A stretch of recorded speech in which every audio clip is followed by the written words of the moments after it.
Study with Sudhir के Maharashtra 12th class course में आपका स्वागत है। Today we are going to look at a particular chapter, the second chapter, which is about manners, जो कि हम आम दिन में किस तरह का व्यवहार करते हैं, किस तरह से हम बिहेवियर करते हैं दूसरों की तरफ, उसके बारे में है। And it's a very interesting kind of an essay. And this particular author A.G. Gardner, इनके सारे एसेस ऐसे ही हैं। इनफैक्ट मैंने तेलंगाना बोर्ड के लिए क्लास 11 या 12 के लिए एक चैप्टर किया था, which is also about crossing the road, and it was written in a very fascinating manner. बहुत ही अच्छे दिलचस्प मैनर में उस एसे को लिखा था। सो आई काइंड ऑफ, मुझे काफी पसंद है ये author. He writes very interesting and very engaging kind of essay. So हम एक तरह से, जैसा कि हमारा स्टाइल है, बातचीत करेंगे। ओके, हम बातचीत करेंगे ताकि आपको ये ना लगे कि स्ट्रेन ना लगे कि अरे चैप्टर पढ़ रहे हैं। चैप्टर पढ़ने की जरूरत नहीं है, चैप्टर को जरा सुनो, समझो और एंजॉय करो। जब एंजॉय करोगे तभी हर काम ज्यादा आसान लगेगा, बोझ नहीं लगेगा, बर्डन नहीं लगेगा। ओके, तो हमारा काम है आपके ऊपर ज्यादा बर्डन ना डालने का। Okay, so he was born in England in Essex County in 1865, was basically a journalist and he wrote lots of essays. And in this particular essay, इस essay में, इस निबंध में, he is pointing out the values of good manners, कि अच्छा बर्ताव करना क्यों जरूरी है। एंड काफी सारे उदाहरण के साथ इस बात को उन्होंने जस्टिफाई किया है। ओके, कि पोलाइटनेस, कर्टसी, ये सारे वर्ड्स आप याद रख लीजिए, क्योंकि हर बारी आप गुड मैनर्स नहीं लिखेंगे। कर्टसी का इस्तेमाल कर सकते हैं, पोलाइटनेस का इस्तेमाल कर सकते हैं, राइट। तो इस तरह के सिनोनिम्स जब आप इस्तेमाल करेंगे तो आपके उत्तर भी उतने ही ज्यादा अच्छे लगेंगे। Okay, so let's get started. काफी अच्छा है। मैंने नोट्स में इस पर्टिकुलर चैप्टर में मैंने एक बात देखी कि आपके टेक्स्ट बुक युवक भारती में काफी सारे, एक मिनट और बड़ा हो सकता है क्या, मैं देखूं, एक मिनट थोड़ा और। आपको दिख रहा है क्या ये फ्रेम से इधर उधर बाहर तो नहीं निकल गया? नहीं निकला है बंधु। सो ओके, तो मैंने देखा कि काफी सारे वर्ड मीनिंग्स यहां पे दिए हुए हैं। तो जो भी वर्ड मीनिंग्स आपके यहां पर नहीं दिए हैं उनका मैंने उल्लेख बोलूं तो समझ में आएगा क्या, उसको मैंने मेंशन किया है नोट्स में। ओके, तो आप इसको भी और नोट्स को कंबाइन करके पढ़िए ताकि आपके सारे जो भी वर्ड्स ऐसे हों जो कि आपको समझ में ना आए, वो पूरी तरह से कवर हो जाए। मैंने रिपीट नहीं किया है क्योंकि why waste time. Okay, the young liftman, तो एक उदाहरण के साथ, एक जो वाक्या हुआ, एक जो इंसिडेंट हुआ, उसके साथ ऑथर ने इस एसे को शुरू किया है। द यंग लिफ्टमैन का मतलब जो लिफ्ट में बंदा बैठा रहता है ना, कि 5वें माले पर जाना है तो दबाओ। ओके, उसका काम वही है, ऊपर नीचे, और बाई चांस कहीं बीच में अटक गया, कहीं खराब हो गया, ओके, भीड़ ज्यादा है, ओवरलोडिंग नहीं करना, वो सब उसका काम है, राइट। आप समझते हैं, राइट। तो द यंग लिफ्टमैन, तो यंग है कि बूढ़ा आदमी नहीं है, यंग आदमी है, इन ए सिटी ऑफिस, यानी कि शहर के किसी दफ्तर वाले बिल्डिंग में वो लिफ्टमैन का काम करता है। Who threw a passenger out of his lift the other morning, उसने एक यात्री को मतलब कि जो भी लिफ्ट में चढ़ा उसको उसने लिफ्ट से बाहर फेंक दिया। क्यों फेंका? Okay, and was fined for the offense, और उसके लिए, उस गलती के लिए, उस काम के लिए उसके ऊपर एक फाइन लगाया गया। ओके, उसको पैसे भरने पड़े।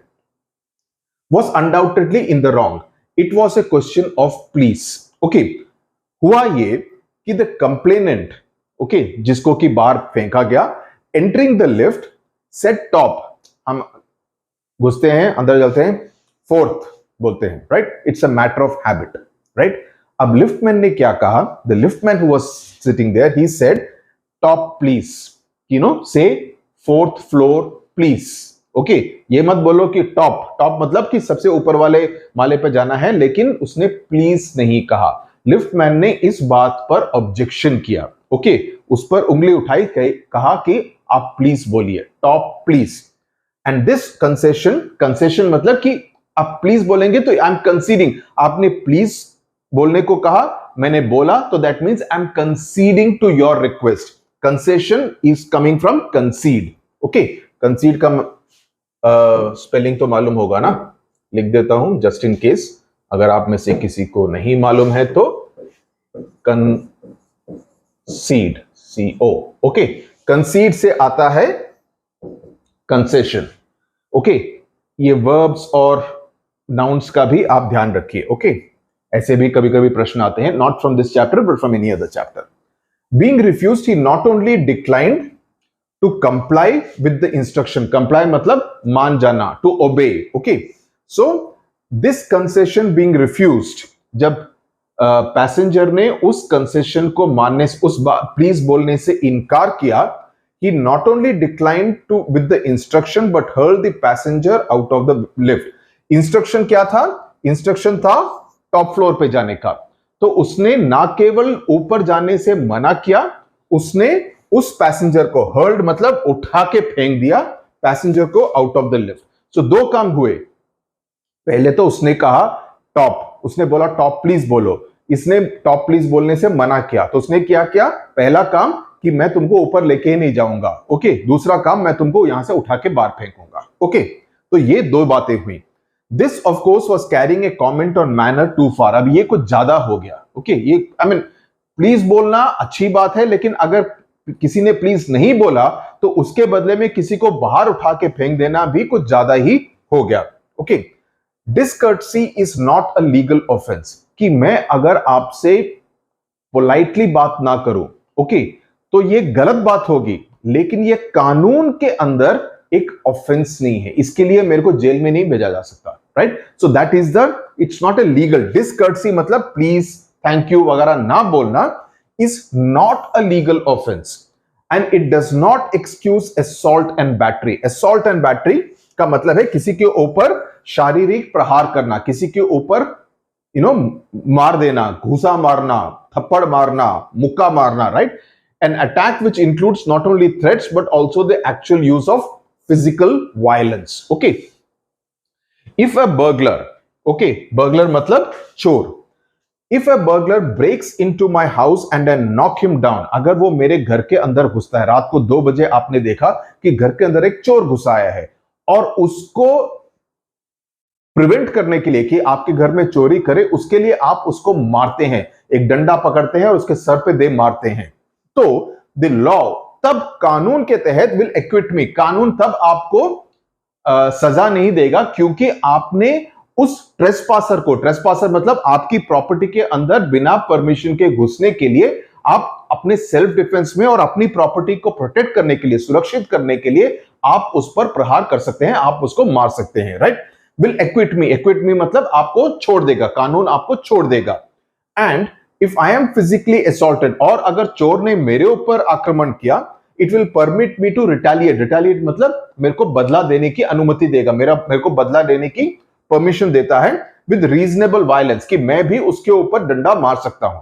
ओके, तो कानून के अंदर वो मेरे घर के अंदर घुसा बिना परमिशन के, रात के 2 बजे, 2:30 बजे, 3 बजे, और मेरे ऊपर हमला भी किया, तो मैं वापस हमला कर सकता हूं. कानून जानना हमेशा बहुत जरूरी है. ओके, मैं थोड़ा इसको ऊपर कर देता हूं. Okay, the law will acquit me, and if I am physically assaulted it will permit me to retaliate with reasonable violence. यहां तक समझ में आ गया?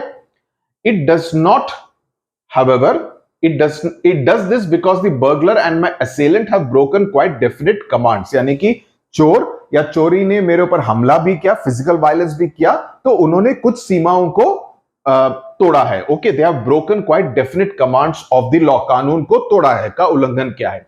But no legal system could attempt to legislate against bad manners. लेकिन कोई भी कानूनी प्रक्रिया आपको जो खराब व्यवहार है, बैड मैनर्स है, राइट? जैसे मैं कई बच्चों को बोलता हूं, अगर आपने देखा हो, इंटरनेट का एक एटिकेट है, ओके, कि अगर आप कैपिटल लेटर्स में लिखते हैं, अगर आपका कैप्स लॉक ऑन है आपके लैपटॉप पे और आप कैपिटल लेटर्स में आप टाइप करते हैं, इंटरनेट एटिकेट में इसको माना जाता है कि आप दूसरे आदमी पर, दूसरे बंदे पर चिल्ला रहे हैं, अगर आपने कैपिटल लेटर्स में लिखा है तो. राइट? तो हमेशा ये याद रखिए, क्योंकि कुछ सालों में आप किसी दफ्तर वगैरह में नौकरी करेंगे और अगर आपने अपने बॉस को कैपिटल लेटर्स में लेटर लिखा, ईमेल लिखा, तो वो समझेगा कि आप उसके ऊपर चिल्ला रहे हैं. ओके, तो इस छोटी छोटी बातों का ध्यान रखिए. So these are seen as bad manners, और at least let's say not good manners, not internet etiquette. Okay, etiquette मतलब manners, ETIQUETTE spelling. Okay, so लेकिन ये कानून के इसके लिए आप उस आदमी को, आपका बॉस आपको आपके ऊपर केस नहीं फाइल कर सकता। बोल सकता है कि तुम्हारा कैप्स लॉक ऑन है, ऐसे कैपिटल लेटर्स में टाइप मत करो। एक पर्टिकुलर वर्ड को हाईलाइट करने के लिए आप कैपिटल में लिख सकते हैं, दैट इज एक्सेप्टेबल। लेकिन पूरा का पूरा सेंटेंस, ईमेल आप कैपिटल लेटर्स में लिखेंगे तो that is not considered good manners. इस बात को हमेशा ध्यान रखिएगा। ओके, ये बात मुझे मेरे बॉस ने बताई थी। Okay, now but no legal system could attempt to legislate against bad manners. Legislate मतलब कानून बनाना। और could sanction the use of violence. और ये नहीं कह सकता कि अगर किसी ने आपको थैंक यू नहीं बोला तो आप उसको मुक्का मारो, right? I mean that's not, then उसमें आप में फर्क क्या रहा, right? Against something which it does not itself recognize as a legally punishable offense. This is an important phrase, legally punishable offense, यानी कि कोई ऐसा काम जिसके लिए आपको कानून के अंदर सजा दे सके। Okay, and our sympathy with the liftman, we must admit that the law is reasonable, right? The law is reasonable, like हमारी सहानुभूति है लिफ्टमैन के साथ कि उसने टॉप प्लीज बोलने को कहा उस बंदे को, उस बंदे ने बोला कि नहीं मैं नहीं बोलूंगा। ओके, तो मुझे हमारी सहानुभूति है उस लिफ्टमैन के साथ कि उसका जो रेगुलर काम है उसको किसी तरह का रेस्पेक्ट नहीं दिया गया उस पैसेंजर द्वारा। ओके, मेरी हिंदी समझ में आ रही है ना? इट वुड, कोई भी डाउट हो चैट बॉक्स में पूछ लेना। It would never do if we were at liberty to box. Box मतलब घुसा मारना। Okay, to box people's ears because we did not like their behavior, right? It would never do। अगर हम सबको ऐसे किसी का बिहेवियर हमको पसंद नहीं आया और हम सबको इस तरह से मारधाड़ करते रहे तो फिर तो इस दुनिया में everybody will be only boxing each other. सब एक दूसरे के ऊपर मारधाड़ ही करते रहेंगे, राइट? और the tone of their voices, या किसी ने ऊंची आवाज में बात की, हमें पसंद नहीं आया तो मार दिए, राइट? और this scowl on their faces, और किसी का expression irritated kind of face है तो हमें पसंद नहीं आया तो हमने उसको मार दिया। अगर ऐसे ही चलता रहा तो the world will be a very violent place, काफी हिंसा होती रहेगी। आर फिस मतलब मुट्ठी। Our fists would never be idle, मतलब कि ये इसको हमेशा काम करते रहना पड़ेगा, किसी ना किसी को घूसा मारते रहना पड़ेगा, ये कभी भी आइडल नहीं बैठा रहेगा। आइडल मतलब बिना कामकाज के। And the gutters of the city, ये मैंने लिखा है नोट्स में, gutters of the city, this is like थोड़ा सा एग्जैजरेशन के साथ बोला है। The gutters of the city would run with blood all day, यानी कि लोग मारते रहेंगे, हिंसा होती रहेगी, चाकू मारेंगे, गन शॉट्स मारेंगे, और जो जितने भी ड्रेनेज सिस्टम है, गटर्स ऑफ द सिटी है, उसमें खून बहता रहेगा। So there will be violence and bloodshed all the time. तो ये कहा है, तो अगर ऐसा होता तो it would lead to that kind of a situation where there will be a lot of physical violence all the time. I may be uncivil as I may please and the law will protect me against violent retaliation. So मैं किसी के साथ uncivil हो सकता हूं। uncivil का मतलब कि मैं किसी के साथ सही तरीके से पेश नहीं आ सकता हूं। वो लिबर्टी है कि मेरे को किसी के ऊपर, मैं बस में जा रहा हूं या ट्रेन में जा रहा हूं, मेरे को सीट ठीक से नहीं मिले या मेरा सीट खराब है, मैं टीटी को बुला के या कंडक्टर को बुला के उसके ऊपर चिल्ला सकता हूं कि क्या है, सीट गलत नहीं है।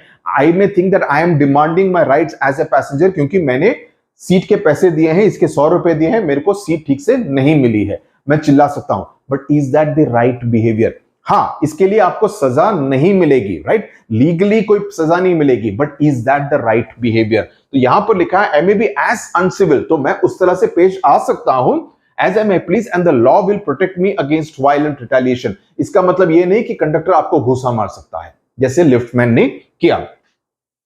I may be haughty, haughty मतलब अपने बारे में बहुत बड़ा सोचना और दूसरे के बारे में कम सोचना, लो ओपिनियन, एक arrogant kind of a haughty kind of a person। कभी भी किसी भी हालत में haughty नहीं रहने का, okay?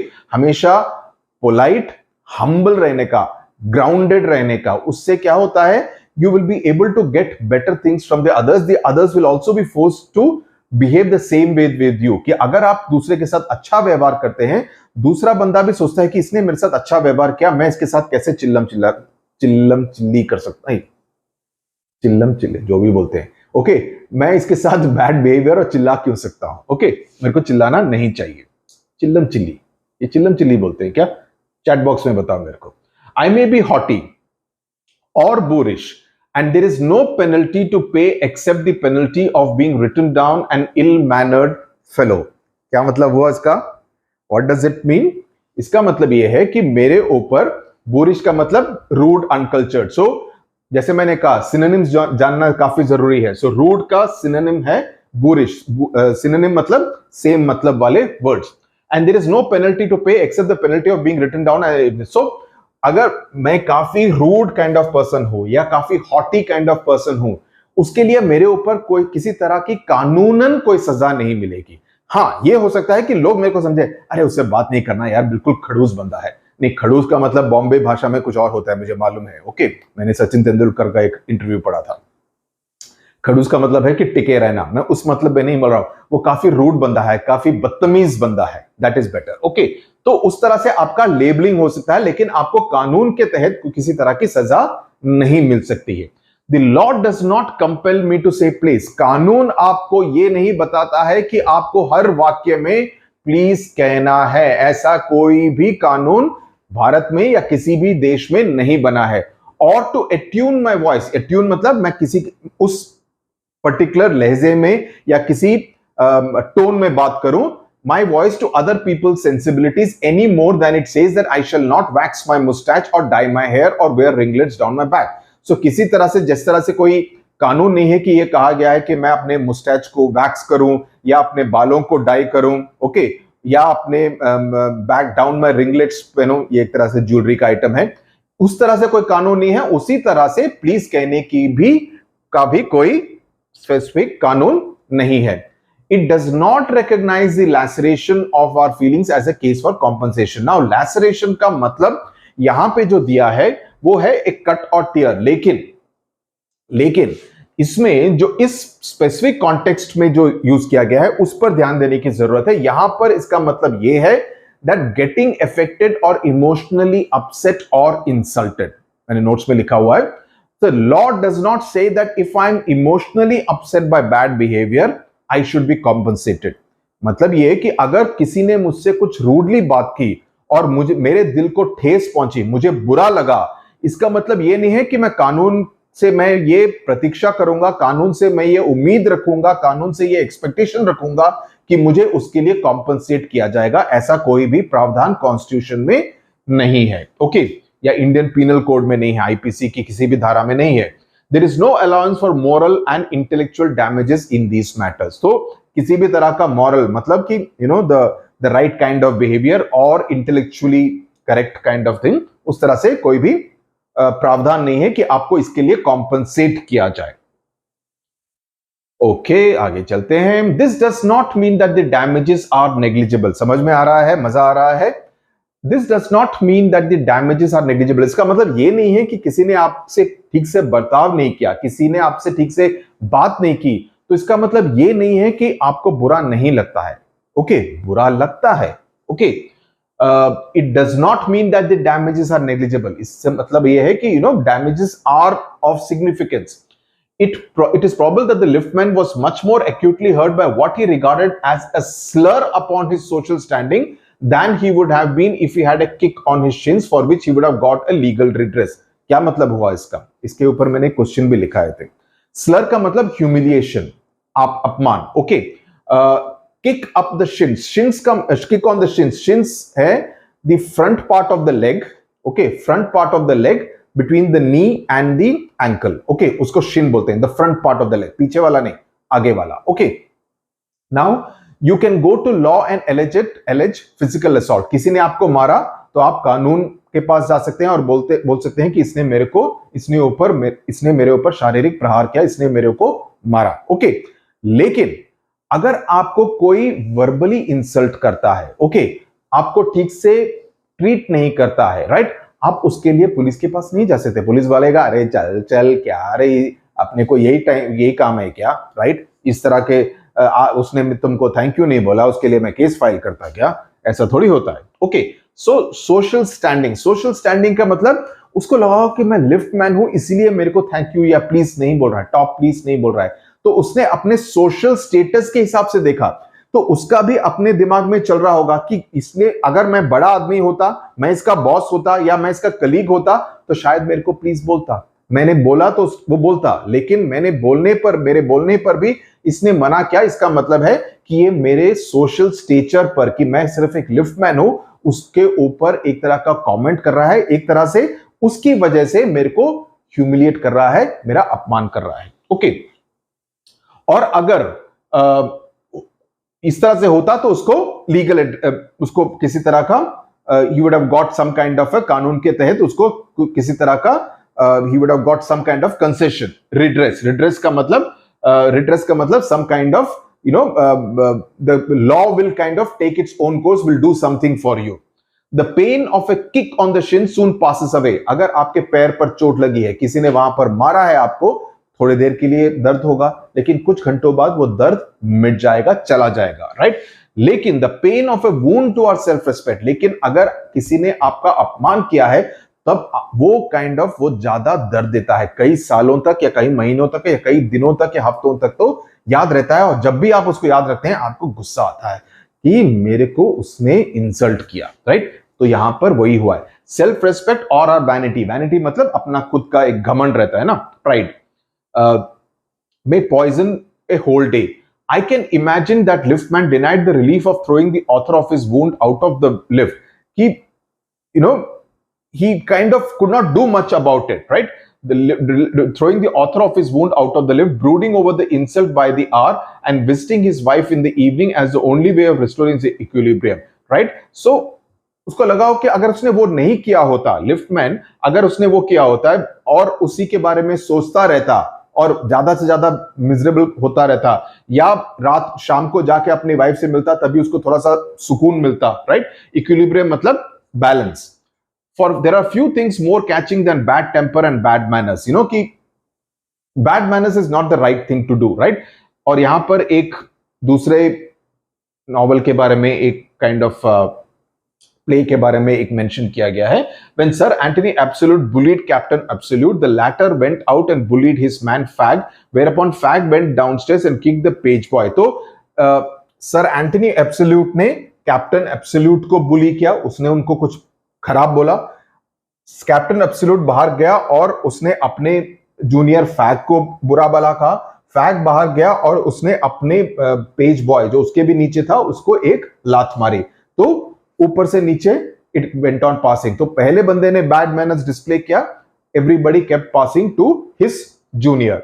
Probably the man who said top to the liftman was really only getting back on his employer who had not said good morning. ये हो सकता था कि जो बंदा लिफ्ट में घुसा और उसने टॉप प्लीज बोलने से मना किया, हो सकता है कि ऐसा रहा हो कि उसने अपने बॉस को सुबह गुड मॉर्निंग कहा हो और उसके बॉस ने गुड मॉर्निंग का जवाब ठीक से नहीं दिया हो। Okay, because he himself had been henpecked at breakfast at his by his wife, क्योंकि बॉस की खुद उसकी वाइफ से कुछ अनबन हो गई हो सुबह सुबह। ओके, हैंडपेक्ड का मतलब जोरू का गुलाम, अगर सीधे हिंदी में ट्रांसलेट करना हो तो। Okay, to whom the cook had been insolent because the housemaid had answered her back. Insolent मतलब very rude. This is another synonym. Okay, तो हो सकता है कि जो उसके घर में जो खाना बनाता हो उसने थोड़ा रूडली उससे बात की हो। तो कई सारे सर्कमस्टांसेस हो सकते हैं। कभी भी मैं हमेशा बोलता हूं, आपको दूसरे बंदे की कहानी नहीं मालूम है, वो बंदा किस तरह से कैसे बिहेव कर रहा है, आपको उसकी कहानी बैकग्राउंड स्टोरी नहीं मालूम है। उसके हो सकते हैं कुछ कारण हो, उसके घर में कुछ बड़ी ट्रेजेडी हो गई हो जिसकी वजह से वो एक पर्टिकुलर तरह से बर्ताव कर रहा हो। तो always be considerate towards other people, थोड़ा सा कंसेशन दे देना चाहिए। इस केस में भी उसने टॉप प्लीज नहीं बोला, इसका मतलब ये नहीं कि उठा के फेंक दे। और कहानी के अंत में, इस चैप्टर के एंड में काफी अच्छा एक सोल्यूशन देता है, which I think is very good, very Gandhian solution. We infect the world with our ill humours. Okay, this is important. हम kind of we are generally a bad mannered kind of a ill mannered kind of a thing। जैसे मैं पहली बार England जब गया था, 20 साल से ज्यादा हो गए, तो मैंने देखा कि अगर आप कोई दरवाजा खोलते हैं, so and somebody is coming behind you, आप हमेशा रोक के रखते हैं, ताकि ऐसा नहीं कि खोला और निकल गए, धड़ाम से जाके पीछे वाले बंदे पर वो ग्लास डोर लगा। That is bad manners. So if you see somebody coming behind you, you always you get out and you keep the door open ताकि वो भी निकल जाए, right? And that person is expected to say thank you, right? So these are all small things which make a huge difference. Okay,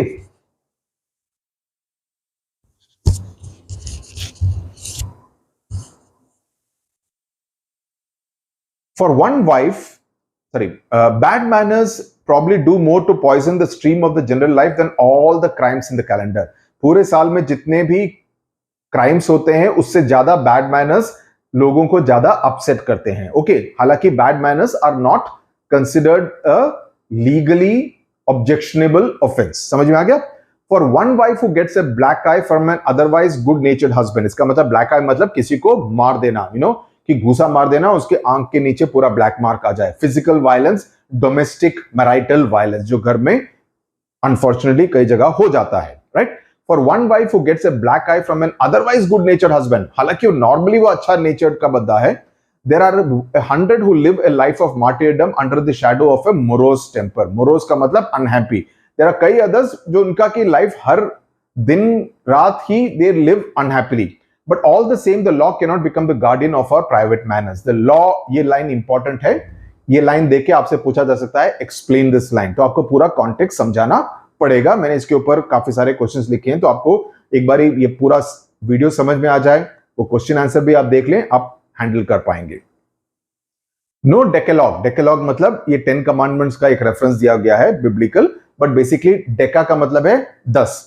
could cover the vast area of offenses, and no court could administer a law which governed our social civilities, our speech, the tilt of our eyebrows, और all our moods and manners. तो कोई भी अदालत इन सभी चीजों के ऊपर, social सिविलिटीज मतलब कि हम किस तरह से बिहेवियर करते हैं, किस तरह का बर्ताव करते हैं, उसके ऊपर नहीं जा सकती है. टिल्ट ऑफ द आईब्रोज का मतलब आप अपने आईब्रोज को ऊपर करें, इसका मतलब क्या हुआ, मुझे तुम्हारी बात पसंद नहीं आई, और आई am very surprised at how you are behaving, right? तो लोग क्या करते हैं, आपकी मम्मी या डैडी क्या करेंगे, they will just raise their eyebrow. तुम ये करोगे, kind of thing, which kind of indicates what? It indicates displeasure, it indicates disapproval of what you are doing. अच्छा, कल एग्जाम है, बैठ के वीडियो गेम खेल रहे हो, so that indicates disapproval. अब इसके लिए आप अपने डैडी के खिलाफ पुलिस में कंप्लेंट करेंगे क्या? नहीं कर सकते, राइट? सेम बात है. But though we are bound to endorse. Endorse का मतलब हम किसी को सपोर्ट करें. The verdict against the lift man, right? Most people will have a certain sympathy with him, right? हमें उसने जो क्या गलत किया, लेकिन उसके साथ जो हुआ वो भी गलत था, right? While it is true that there is no law that compels us to say please, there is a social practice much older and much more sacred than any law which enjoins us to be civil. कि कोई कानून नहीं है जो हमको बोलता है कि तुमको प्लीज बोलना है, लेकिन प्लीज बोलने का एक एक्सपेक्टेशन रहता है, ये अच्छा बिहेवियर माना जाता है, right? And the first requirement of civility is that we should acknowledge a service, कि अगर किसी ने आपके लिए कुछ किया है, जैसे मैंने मेरे पीछे जो आ रहे हैं उनके लिए दरवाजा होल्ड किया, मेरी ये एक्सपेक्टेशन रहेगी कि वो दैट पर्सन, दैट लेडी और that person should say thank you. अगर उसने थैंक यू नहीं बोला तो इसका मतलब ये नहीं कि मैं बोलूं कि चल फुट, नहीं बोलूंगा, लेकिन मुझे बुरा लगेगा कि because that was an expectation कि मुझे थैंक यू बोला जाए, क्योंकि मैंने कुछ ऐसा किया जो जिसके करने की मुझे जरूरत नहीं थी, but it's considered part of good manners, right? Please and thank you are the small change with which we pay our ways as social beings. क्योंकि हम एक समाज में रहते हैं, एक सोसाइटी में रहते हैं, these are the it's almost like we are paying tax in the form of these social civilities. This is expected of us, right? They are the little courtesies by which we keep the machine of life oiled and running sweetly. जीवन अच्छी तरह से बीतता है. They put our intercourse upon the basis of a friendly cooperation. Intercourse मतलब communication, conversation. Upon the basis of a friendly cooperation and easy give and take instead of the basis of superiors dictating to inferiors. You know कि हमेशा दूसरे को order करने के बजाय अगर आपका बॉस आके बोले या टीचर आके बोले, Sumit will you please take this books, क्या तुम इन बुक्स को स्टाफ रूम में जाके रख सकते हो प्लीज? अगर आपको इस तरह से बोले, बजाय इसके कि इस तरह से बोले कि ए सुमित जाके स्टाफ रूम में ये बुक्स रख के आ, आपको कौन सा प्रेफरेबल लगेगा, right? That is what it means. अगर आपसे कोई कर्टियसली अच्छे मैनर्स के साथ बात करे तो आपको भी ज्यादा काम करने में लगेगा. अरे 10 क्या, मैं 20 किताबें जाके स्टाफ रूम में रख देता हूं, पूरा क्लीन भी कर दूंगा, पूरा रीअरेंज भी कर दूंगा. आप ज्यादा करने को तैयार रहेंगे. क्यों? क्योंकि टीचर ने आपसे अच्छी तरह से बात की, right? That's what makes all the difference. That's why I always say it's good to be courteous because it Positivity attracts positivity always as human beings. They put our intercourse upon the basis of a friendly cooperation and easy give and take. तो give and take, कि मैं ज्यादा करने को तैयार हूं. Instead of on the basis of superiors dictating to inferiors, it is a very vulgar mind, behuda dimag, that would wish to command where he can have the service for asking and have it with willingness and good feeling instead of resentment, right? So only एक बेहुदा दिमाग ही दूसरों को order करने के लिए चाहेगा, right? So resentment मत का मतलब गुस्सा. I should like to feature in this connection my friend the polite conductor. अभी लिफ्टमैन से लेकर अभी गार्डनर एक बस कंडक्टर की तरफ निकलता है. अभी बस कंडक्टर के बारे में काफी बात करेगा. ओके, अब ये बस कंडक्टर किस तरह का बस कंडक्टर था? By this discriminating title I do not intend to suggest a rebuke to conductors generally. Okay, he saying कि मैं कंडक्टर्स के बारे में सबके बारे में बता, लेकिन इस कंडक्टर के बारे में बात कर रहा हूं. On the contrary, I am disposed to think that there are few classes of men who come across the ordeal. Ordeal का मतलब इट्स अ वेरी डिफिकल्ट. सबसे चेंज लेना, बेस्ट के बसेस में चेंज लेना, टिकट देना, किसी के पास छुट्टा नहीं होगा, छुट्टा मांगना, किसी को ठीक जगह से डेस्टिनेशन याद नहीं रहेगा, उसका छूट जाएगा, 2 स्टॉप बाद में वो सो रहा था, सब पता नहीं चला. लोग चिल्लम चिल्ला करते रहते हैं. अरे ये चिल्लम चिल्ली मेरे को ठीक से वर्ड ठीक से याद नहीं आ रहा. On the contrary, I am disposed to think that there are few classes of men who come across the ordeal of a very trying calling. Calling का मतलब यहां पर calling वाला नहीं, यहां पर calling को एक noun के रूप में यूज किया गया है. इस बात को ध्यान रखिए. It's actually very interesting. I want to tell you this. यहां पर कॉलिंग का मतलब लोगों को बुलाने का मतलब नहीं है. ये जो वर्ड है यहां पे, इसका मतलब है प्रोफेशन.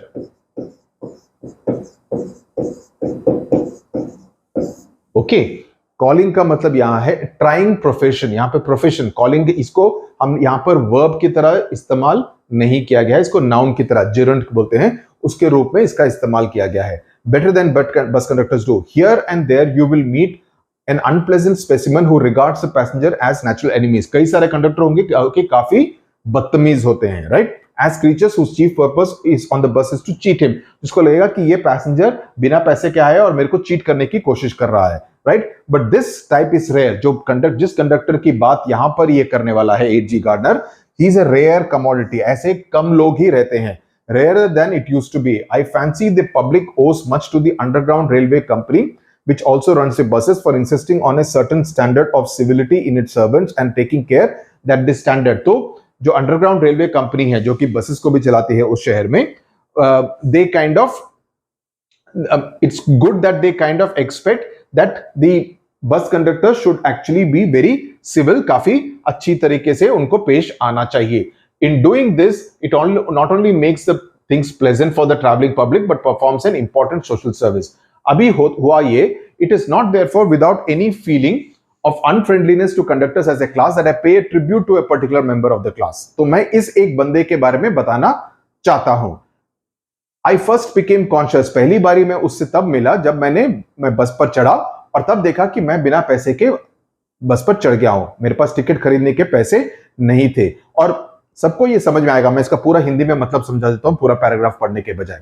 नेव का मतलब है एक डिसऑनेस्ट पर्सन. ओके, तो नाउ सबको ये मालूम है, इमीडिएटली बस कंडक्टर क्या सोचेगा कि मेरे को ये बेवकूफ बनाने की कोशिश कर रहा है, मेरे को धोखा देने की कोशिश कर रहा है ताकि इसको वो पैसे ना देने पड़े टिकट के. Oh he will say that, oh I know that stale old trick. ये बहुत पुरानी चालाकी है, ये मैं जानता हूं, काफी लोग ऐसा करते हैं बस पे चढ़ने के बाद, अरे मेरा बटुआ नहीं है, मेरे पास पैसे नहीं है, and then he will kick him out. लेकिन इस बंदे ने क्या किया, इसने अपने पॉकेट सर्च किए फॉर स्ट्रे कॉपर्स, मतलब कॉइन्स के लिए, और देखा कि मेरे पास बिल्कुल पैसा नहीं है. Okay, I told the conductor with as honest a face as I could assume that I couldn't pay the fare and must go back for money. और मेरे को वापस जाना पड़ेगा पैसे लेने के लिए, right?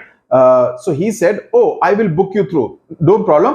मैं तुम्हारे को पैसे देने की जरूरत नहीं है, मैं तुम्हारे लिए टिकट काट देता हूं. Book you through मतलब मैं तुम्हारे लिए टिकट काट दूंगा. कहां जाना है? Where do you want to go? And he handled his bundle of ticket with the air of a man who was prepared to give me a ticket for anywhere from the bank to Hong Kong. हालांकि उसको bank तक ही जाना था, लेकिन वो Hong Kong तक के लिए भी पैसे देने के लिए तैयार होता. So he had that kind of an air. उसका एक लहजा ऐसा था, उसका एक स्टाइल ऐसा था. I said it was very kind of him and told him where I wanted to go, and as he gave me the ticket I said, but where shall I send the fare? अब इसके मैं पैसे तुमको कहां से दूं मैं? He said, अरे वो ठीक है. He said cheerfully, cheerfully मतलब very happily. He turned to go and then luckily my fingers still wandering in the corner of my pocket. मेरे को अपने पैसे मिल गए दूसरे पॉकेट में, राइट? तो मैंने पैसे दे दिए, राइट? तो उसने क्या कहा, where shall I send the fare? तो उसका जवाब उसने ऐसे दिया, you will see me someday, all right. किसी ना किसी दिन तुम मेरे को देखोगे, फिर हमारी मुलाकात होगी. ओके, आज उनसे पहली मुलाकात होगी, फिर आमने सामने बात होगी, फिर होगा क्या क्या पता क्या खबर. What a beautiful song. Kishore Kumar, all time favourite. Anyway, वापस आते हैं एजी गार्डनर के इस ऐसे पर. तो उसने कहा कि किसी ना किसी दिन बंधु तुम मुझसे मिलोगे तो तब दे देना पैसे, कोई दिक्कत नहीं है, राइट? सो इसका मतलब क्या है? He had a trusting nature, he had a helpful nature. उसको मालूम था कि अगर मैं इसको बाहर फेंक दूंगा बस से, तो फिर इसको वापस घर जाना पड़ेगा, पैसे लेने पड़ेंगे, फिर वापस आना पड़ेगा. इसका हो सकता है कोई इंपॉर्टेंट काम रहा हो, ये सब हो सकता है उसने सोचा हो. इसका कोई इंपॉर्टेंट काम रहा हो, मेरी वजह से इसका वो इंपॉर्टेंट काम नहीं निपट पाएगा उसी दिन, राइट? तो क्यों इस तरह से दिक्कत में करना, किसी दिन मिल लेगा, दे देगा पैसे, right? So that is what is called a happy kind of a person, A helpful kind of a person. तो स्क्वायर्ड का मतलब हो गया, टिकट दिया, उसके पैसे उसने दे दिए, बिकॉज उसको दूसरी पॉकेट में उसके लिए पैसे मिल गए. उसको लगा था कि उसने वो भूल गया, लेकिन पॉकेट में थे पैसे, right? A few days later, my most sensitive toe was trampled on rather heavily. तो वो चल रहा था, चप्पल पहनी थी, किसी ने उसके ऊपर बड़ा सा जूता रख दिया. होता है ना बस में, क्राउडेड बसेस में. और उसने थोड़ा गुस्से से देखा, और गुस्से से और एगनी मतलब दर्द के साथ ऊपर देखा, तो देखा कि of the cheerful countenance. Countenance का मतलब जनरली होता है फेशियल एक्सप्रेशन, राइट? लेकिन यहां पर एक तरह से उस बंदे की बात कर रहे हैं, वही कंडक्टर जिसने उसकी मदद की थी उस दिन, उसका चेहरा उसको दिखा. Sorry sir, I know these are very heavy boots. और उसने इमीडिएटली क्या कहा? Sorry sir. Immediately sorry sir, because उसने रियलाइज किया, उसने उसके पैर के ऊपर पैर अपने जूता रख दिया. तो सर ये काफी हेवी बूट्स हैं, आई गॉट देम बिकॉज जब मैं चल रहा था दूसरे लोगों के पैर मेरे ऊपर पड़ते थे और मेरे को दर्द होता था, तो मैंने सोचा मैं हेवी बूट्स लेके आता हूं ताकि मेरे को दर्द ना हो. और अब क्या हो रहा है, मैं दूसरे पैसेंजर्स के यात्रियों के ऊपर पैर रख रहा हूं और उनको दर्द हो रहा है. So I am treading on other people's toes. Hope I did not hurt you sir. He had hurt me. दर्द तो मुझे हुआ था, लेकिन जिस तरह से उसने बात की, उससे इसका दर्द और गुस्सा दोनों कम हो गया. That feeling was less, right? He had hurt me but he was so nice about it that I assured him he had not. कि मैंने बोला नहीं नहीं ठीक है, चलता है, इट्स ओके. कभी कभी होता है ना, गलती से किसी से कुछ आपको लग जाता है, आप बोलते हैं I am very sorry, I hope it didn't hurt you. बोलते हैं कि नहीं नहीं ठीक है, इट्स ओके. अगर उसने ऐसा नहीं कहा होता तो बोलते बदतमीज आदमी, देख के नहीं चल सकता क्या, अंधा है क्या, क्या क्या बोलोगे, वैसा होगा, right? So I am giving you both kind of reactions which are possible. After this I began to observe him whenever I boarded his bus. So मैं जब भी उसकी बस में चढ़ता था तो मैं उसको ऑब्जर्व करता था कि किस तरह से वो काफी सारे पैसेंजर्स के साथ, सभी पैसेंजर्स के साथ किस तरह से वो इंटरेक्ट करता है. He seemed to have an inexhaustible मतलब कि अनलिमिटेड, बहुत ज्यादा, right? Fund of patience and a gift for making his passengers comfortable. कि वो अपने यात्रियों को बिल्कुल कंफर्टेबल रखता था. I noticed that if it was raining, he would run up the stairs to give someone the tip that there was room inside. यानी कि ऊपर ओपन टॉप बस होगी तो अंदर आ जाओ, गीले मत हो. With old people he was as considerate as a son, and with children as solicitous, यानी कि caring and concerned as a father. तो obviously he was middle-aged, right? He had evidently a peculiarly warm place in his heart for young people and always indulged in some merry jest. Jest मतलब कि मजाक करना with them. If he had a blind man on board, it was not enough to set him down safely on the pavement. He would call to Bill in front, यानी कि driver, to wait while he took him across the road. तो अगर कोई अंधा आदमी, अंधा यात्री होता तो ऐसा नहीं है कि उसको उतार दिया वहां पे रोड पे, नहीं, वो ड्राइवर को बोलता रुको, and he would make him cross the road to the other side safely and then come back. So what does it show? does not show just good manners. Of course, these are good manners, but it shows a sense of kindness. It shows a sense of good nature, right? That's what this conductor was all about. In short, I found that he radiated, right? Spread or produced, happiness, such an atmosphere of good temper and kindliness that a journey with him was a lesson in natural courtesy and good manners. Beautiful line. कि उसको देख के ही एक तरह से ऐसा लगता था कि मैं एक चैप्टर पढ़ रहा हूं ऑन गुड मैनर्स, कि किस तरह से दूसरों के साथ कैसे बर्ताव करते हैं. ही was so good नेचर्ड with elders, with youngsters. तो इस कंडक्टर के ऊपर आपसे एक प्रश्न पूछा जा सकता है. अगर ये पैसेज आए इसमें से, तो कंडक्टर के ऊपर ही आपसे पैसेज पूछा जा सकता है. सो कंडक्टर क्या क्या करता है, इस बात पर आप ध्यान जरूर दीजिए. ओके, सारे पॉइंट्स इसी पैसेजेस में है, right. What struck me particularly was the ease with which he got through his work. If bad manners are infectious, so are good manners. अच्छी बात है ना, कि आप दूसरे को देखते हैं खराब बिहेवियर करता है, तो आपको भी लगता है कि मैं भी इसका बदला लूं, राइट. गाली देने का मन करता है. लेकिन कोई आपसे अच्छी तरह से बात करे, तो आपका भी मन करेगा कि मैं भी दूसरों के साथ अच्छी तरह से व्यवहार करूं, right. If we encounter incivility, most of us are apt to become uncivil, जैसे मैंने अभी कहा. But it's an unusually uncouth person. Uncouth मतलब impolite, unrefined, rough kind of a boorish kind of a person who can be disagreeable with sunny people, right? अगर एक काफी बदतमीज किस्म का आदमी है और उसका सामना हो जाता है एक अच्छे आदमी से, एक बड़ी पोलाइट आदमी से, तो उसके ऊपर भी दबाव पड़ेगा कि मैं भी अच्छी तरह से ही बिहेवियर करूं. It is with manners as with the weather. Nothing clears up my spirits like a fine day, said Keats. Keats मतलब जॉन कीट्स, जो कि काफी प्रसिद्ध कवि थे. And a cheerful person descends on even the gloomiest of us with something of the benediction. Benediction मतलब कि एक तरह की blessing, एक तरह का आप किसी को अच्छा विश करते हैं, right? Of a fine day, right? So एक खराब मौसम वाले दिन में भी एक cheerful बंदा मिल जाए तो आपको अच्छा लगता है, right? And so it was always fine weather on the polite conductor's bus, and his own civility, his conciliatory मतलब दूसरों के साथ काफी दोस्ताना बर्ताव and good humored bearing infected his passengers. In lightening their spirits, he lightened his own task. कि उनके साथ अच्छा बर्ताव करने से उसका खुद का भी काम ऐसा लगता था कि बड़े आराम से स्मूथली हो जाता है, राइट. His gaiety मतलब उसका जो मजाकिया kind of and good behavior was not a wasteful luxury. ऐसा नहीं था कि वो बेकार में इस लोगों से अच्छा बिहेव कर रहा है. It was a sound investment. Beautiful line. वो एक तरह से इन्वेस्ट कर रहा है. किस तरह का इन्वेस्टमेंट? उसका खुद का काम आराम से हो जाता था, बिकॉज लोग उससे बेकार में तर्क वितर्क नहीं करते थे, बेकार में आर्ग्यूमेंट नहीं होती थी, राइट.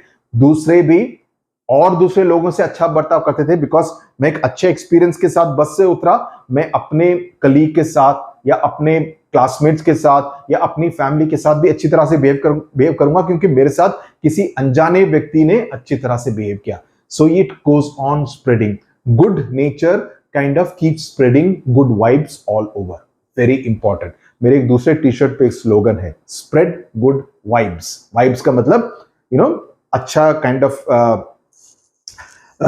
good kind of क्या बोलते हैं उसको, vibe को, you spread the kind of good energy to everyone, right? I have missed him from my bus route of late. आजकल कई दिनों से मैं उसको अपने बस रूट पे नहीं देखता, शायद वो दूसरे बस रूट पे उसका तबादला हो गया है, ट्रांसफर हो गया है. But I hope that only means he has carried his sunshine to on to another road. Sunshine का मतलब धूप नहीं है, सनशाइन मतलब positive energy, positive vibe to another thing. Vibe मतलब VIBE. That's a good word to know. Okay. And I make no apologies for writing a panegyric. Panegyric is a speech or a piece of writing to praise someone highly. वही इस bus conductor के बारे में वही कर रहा है ना, उसके बारे में तारीफ कर रहा है. On an unknown bus conductor, Wordsworth यानी कि William Wordsworth could gather lessons on wisdom from the poor leech gatherer. ये एक वर्ड्सवर्थ की कविता के बारे में रेफर कर रहे हैं, रेजोल्यूशन एंड इंडिपेंडेंस और द लीच गैदरर. तो मुझे नहीं लगता है कि मैं एक बस कंडक्टर के बारे में बात नहीं कर सकता. So that's what he is defending his writing so much on an unknown bus conductor. It is a matter of general agreement that the war has had a chilling effect upon these little everyday civilities of behavior. Because ये world war के time पे ये लिखते थे, तो obviously जब युद्ध चल रहा था तो लोग काफी मायूस थे, एक तरह से negative energy was spreading. We must get those civilities back if we are to make life kindly and tolerable for each other. तो कहने का मतलब ये है कि हम सबसे अच्छा बर्ताव करें, तो ये जरूरी है युद्ध के समय पर भी. We cannot get them back by invoking. अभी आप सोशल मीडिया पर जाए, लोग एक दूसरे को गाली देते रहते हैं, it is such A negative and a toxic kind of place. तो वहां पर अगर आप 10 मिनट भी 20 ट्वीट पढ़ेंगे तो आपको एक तरह से नेगेटिव एनर्जी मिलती है, नेगेटिव फीलिंग मिलती है कि क्या एक दूसरे को के ऊपर गाली गलौज करते रहते हैं। लेकिन इसके बजाय अगर आप इस बस कंडक्टर जैसे आदमी से मिलेंगे तो आपको ज्यादा पॉजिटिव ऊर्जा मिलेगी, positive energy. We cannot get them back by invoking the law. अब हर चीज में कानून को आप इन्वोक नहीं कर सकते हैं। The policeman is a necessary symbol and the law is a necessary institution for a society that is still somewhat lower than the angels. Lower than the angels का मतलब एक तरह से ये biblical reference है, लेकिन यहां पर कहने का मतलब है हम सभी angels नहीं हैं। हम सब बिल्कुल we are not the best people. Human beings का मतलब हम we are black and white or a lot of gray. कुछ लोग अच्छे हैं, कुछ लोग बुरे हैं, कुछ लोग बीच में हैं। कई समय पर हम अच्छा बर्ताव करते हैं, कई समय पर हम बुरा बर्ताव करते हैं। So we are not angels, right. तो हमारा स्टैंडर्ड एंजल से लोअर ही है, राइट। तो कहने का मतलब है तो इसलिए कानून की और पुलिस वाले की जरूरत पड़ती है। लेकिन कानून can only protect us against material attack, nor will the liftman's way of meeting moral affront. Moral affront का मतलब है an offence to someone's self respect या डिग्निटी, कि किसी के सेल्फ रेस्पेक्ट के ऊपर चोट पहुंचाने का काम। बाय फिजिकल वायलेंस का मतलब ये नहीं कि आप उसको मुक्का मारेंगे, राइट। हेल्प अस इन रिस्टोर, इससे किसी तरह का it can not restore the civility. अब इसका मतलब ये नहीं कि अब दूसरा बंदा जिसको मार पड़ी है वो क्या सोचेगा मैं भी इसको मारता हूं दो, राइट। तो यही होता रहता है। कभी कभी रोड रेज में होता है ना, अरे तूने मेरी गाड़ी को टक्कर मारा तो मैं 2 मुक्के और मारूंगा। ये नहीं कि हाँ ठीक है इंश्योरेंस में हो जाएगा, जितना कॉम्पनसेशन है काम निपटा लो, थैंक यू बाय बाय, हो जाता है। लेकिन अगर आप एक दूसरे के ऊपर मारधाड़ करने पे आ गए तो फिर क्या होगा। I suggest to him that he would have had a more subtle and effective revenge if he had treated the gentleman. अभी he is giving an alternative. अगर उस लिफ्टमैन ने दूसरे तरीके से इस पूरी बात को ट्रीट किया होता, दूसरे तरीके से इस बात को डील किया होता, वो तरीका क्या होता। अगर उसने कहा होता, अगर उस लिफ्टमैन ने कहा होता कि मैं काफी पोलाइट हो जाता हूं, he would have had the victory, but not only over the boor. boor का मतलब a very rude, insensitive person, boorish, boor, but over himself, and that is the victory that counts. अगर उसने, जैसे गांधी बोलते थे ना कि अगर दूसरा बंदा आपके ऊपर हिंसा कर रहा है, अगर आप हिंसा का जवाब हिंसा से देंगे तो आप में और उसमें फर्क क्या रहा। लेकिन अगर आप हिंसा का जवाब अहिंसा से देंगे कि तुम मेरे को मारोगे लेकिन मैं बदले में फिर से तुम्हारे ऊपर आक्रमण या घाव या हिंसा नहीं करूंगा, तो क्या होता है, it becomes your moral victory. कि दूसरे बंदे को लगेगा कि मैं इसको मार रहा हूं लेकिन ये वापस नहीं मारा, तो that makes him a superior person. I personally feel very strongly about Gandhian thought, but over himself. YouTube पे कई सारे लोग होते हैं जो कुछ ना कुछ बकवास करते रहते हैं। The best way always is to ignore करो, तो उसको भी लगेगा कि मैं इसको हर वीडियो में इसको गाली गलौज करता हूं, लेकिन ये बंदा वापस मुड़ के जवाब नहीं देता है। So what does it mean? It means that it can mean 2 things, कि ये मेरे को इतना इनसिग्निफिकेंट समझता है कि मैं कुछ भी बोलूं ये जवाब नहीं देता है। इसका मतलब ये मेरे को मेरी जगह दिखा रहा है कि तुम्हारी औकात नहीं है मेरे बारे में बात करने की। Point number 1। दूसरी बड़ी बात कि मैं तुमको रिफॉर्म करना चाहूंगा, तुम कुछ भी बोलोगे मेरे बारे में बुरा, लेकिन मैं कुछ नहीं बोलूंगा, मैं जवाब नहीं दूंगा, मैं इस पर रिएक्ट नहीं करूंगा। उसी तरीके से मैं रिएक्ट करूं तो तुम्हारे में और मेरे में फर्क क्या है। That is the power of lack of retaliation. The polite man may lose the material advantage, but he always has the spiritual victory. So you will feel superior and spiritually more powerful than the other person. I comment to the liftman a story of Chesterfield. अब Chesterfield की एक कहानी के बारे में liftman को बताना चाहते हैं। In his time, the London streets were without the pavements of today. तो कोई फुटपाथ नहीं थे, तो रोड बिल्कुल सड़क जितनी थी। तो अगर किसी को चल के जाना था तो सड़क पे चलेंगे तो मोटर गाड़ी उनके ऊपर आ जाएगी। तो इसका मतलब हुआ दीवार के बिल्कुल पास से चल के जाना होता था, क्योंकि फुटपाथ नहीं होते थे, पेमेंट नहीं थे, right. And the man who took the wall का मतलब walk very close to the wall, right, next to the wall, had the driest footing, तो उसके ऊपर पानी वानी कुछ नहीं आता था, right. I never give way to a scoundrel, मैं किसी को जगह नहीं देता, मैं ही चलता हूं सड़क के पास। Said a man who met Chesterfield, Chesterfield को बड़े लेखक थे, उनको एक आदमी ने कहा कि मैं किसी को जगह नहीं देता हूं, मैं ही चलता हूं, right. He says but I always do, Chesterfield ने कहा लेकिन मैं हमेशा जगह देता हूं। I hope the liftman will agree that his revenge was much more sweet than if he had flung the then if we had flung the fellow into the mud. तो अगर उस तरह से बदला लेता तो that would have been better. So इससे we come to the end. Please look at all the question and answers that I have written. इसमें लैंग्वेज स्टडी के ऊपर भी थोड़ा ध्यान देने की जरूरत है। आपके सिलेबस में है collocations, register, articles, active to passive voice and prepositions, right. तो prepositions, active and passive voice तो हम वैसे भी प्रैक्टिस रह सकते हैं। कोलोकेशंस और रजिस्टर के बारे में मैंने थोड़े उदाहरण दिए हैं जो कि आपकी किताब में है, उनके उत्तर दिए हैं। Please go and have a look at it, it should not be such a problem. तो अगर आपको ये चैप्टर समझ में आ गया हो, मजा आया हो, then it will be taken care of. सारे उत्तर आपके इसी चैप्टर में से ही हैं, सारे पॉइंट्स इसी में से हैं। तो अगर आपको इसका पैसेज मिला तो आपको बेसिकली उधर से ही कोट करना है और आपको क्लैरिटी होनी चाहिए कि ऑथर का कहने का मतलब क्या है। Okay, thank you very much, tata bye bye. आगे आपको मिलेंगे अगले चैप्टर के वीडियो में। धन्यवाद, नमस्कार, बाय बाय।